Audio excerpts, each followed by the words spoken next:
बात सत्ता के गलियारों की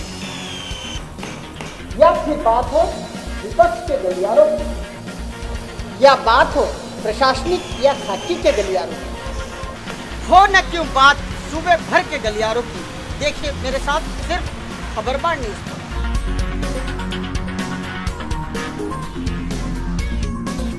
जो सुनना था वही बोल गए सीएम शिवराज। जी हाँ, मैं हूं बालकृष्ण मूले और आप देख रहे हैं खबरबार न्यूज के स्पेशल सेगमेंट गलियारों से को।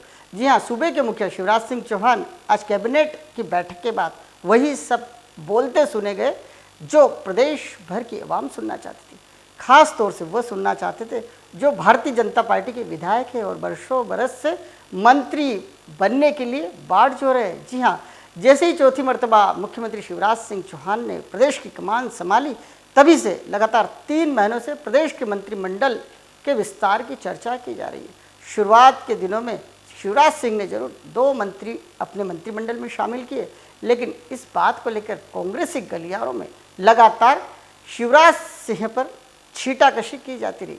लेकिन जैसे ही प्रदेश के भाजपा अध्यक्ष वीडी शर्मा और संगठन सचिव सुहास भगत जी से चर्चा के बाद शिवराज सिंह ने कैबिनेट की बैठक में यह निर्णय ले डाला कि अब जल्दी ही मंत्रिमंडल का विस्तार कर दिया जाएगा। बस इसके लिए दिल्ली दरबार से हरी झंडी दरकरार है। तभी से सूबे भर के गलियारों में चर्चा का बाजार गर्म हो गया है। सबसे ज़्यादा चर्चाएं उन विधायकों की की जा रही है जो लगातार 3 कार्यकाल अर्थात 15 वर्षों तक मंत्री बनने की बात होते रहे। उनमें इंदौर के भी कई विधायक हैं जो इस बार भी अपने मंत्रिमंडल में शामिल होने के लिए बड़ी जद्दोजहद लगातार करते आ रहे हैं। वो तो चर्चाओं में है ही, साथ ही उनकी भी चर्चाएं की जा रही है जो नवेले भारतीय जनता पार्टी में आए और आगामी दिनों में मतलब सितंबर में संभावित चुनाव में उपचुनाव में जाने को है और इस तमगे के साथ जाने को है कि वो शिवराज सरकार के मंत्रिमंडल में भी शामिल है। उन्हें भी काफ़ी आस जाग चुकी। हम उन्हीं विधायकों की पूर्व विधायकों की चर्चा कर रहे हैं जो सिंधिया कैंप से बीजेपी कैंप में पदार्पित हुए, यानी भारतीय जनता पार्टी की अब सदस्यता ग्रहण कर चुके।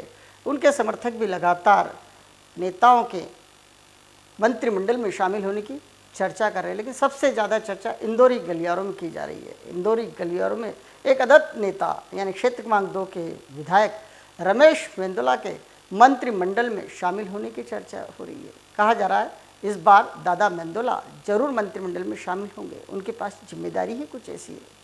मेंदोला के नाम की चर्चा लगातार 3 माह से की जा रही है। साथ साथ विधायक मालिनी गौड़, महू से विधायक उषा ठाकुर के नामों की भी चर्चा है। चर्चा तो बाबा महेंद्र हाड़िया की भी है, लेकिन सर्वाधिक चर्चा यदि सूबे भर के गलियारों में खास तौर से कहे कि मालवांचल के गलियारों में किसी की हो रही है तो विधायक रमेश मेंदोला की हो रही है, जिनके मंत्रिमंडल में शामिल होने को लेकर लगातार कवायदे की जा रही है। साथ ही कोशिश की जा रही कि यही वो मौका है जब दादा मेंदोला मंत्रिमंडल में शामिल हो सकते हैं, जिसकी चर्चा सावेर के साथ साथ इंदौर के गलियारों में जमकर की जा रही है। राजा भी साइकिल पर आ गए। जी हाँ, सूबे के गलियारों में कांग्रेस आगे तो कभी बीजेपी पीछे, कभी बीजेपी आगे तो कभी कांग्रेस आगे।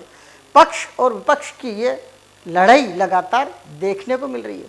सूबे के गलियारों में राज्यसभा चुनाव अब पूरी तरह से निपट चुके हैं और राज्यसभा पहुंच चुके हैं। राजा दिग्विजय सिंह, जैसे ही राजा दिग्विजय सिंह राज्यसभा पहुंचे, उन्होंने एक बार फिर प्रदेश के गलियारों में खास तौर से राजधानी के गलियारों में अपनी सक्रियता बढ़ाकर रख दी। जैसे केंद्र सरकार की पेट्रोलियम नीति यूँ कहे कि पेट्रोल और डीजल के बढ़ते दामों की बात आई तो राजा दिग्विजय सिंह ने विरोध स्वरूप ही राजधानी के गलियारों में साइकिल चला डाली, जो कि पूरे प्रदेश भर में चर्चा का विषय बन गई। कहा जा रहा है क्या बात है, राजा भी साइकिल पे आ गए। मतलब राजधानी के गलियारों में एक बार फिर कांग्रेस सक्रियता दर्ज करवाने निकल पड़ी है।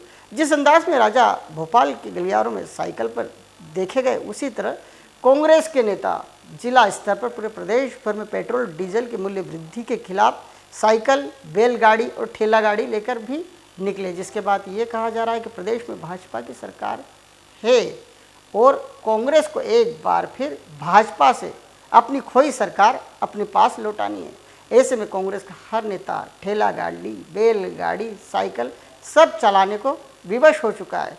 जिनकी चर्चा सूबे भर के गलियारों में कुछ ज़्यादा ही की जा रही है। समझ रहे हैं ना, 24 उपचुनावों का मामला जो ठहरा। खबरबार न्यूज़ के विशेष कार्यक्रम गलियारों से मैं आज इतना ही। कल फिर नए टॉपिक के साथ आपके समक्ष हाजिर थे। तब तक के लिए मैं आज्ञा दीजिए। नमस्कार।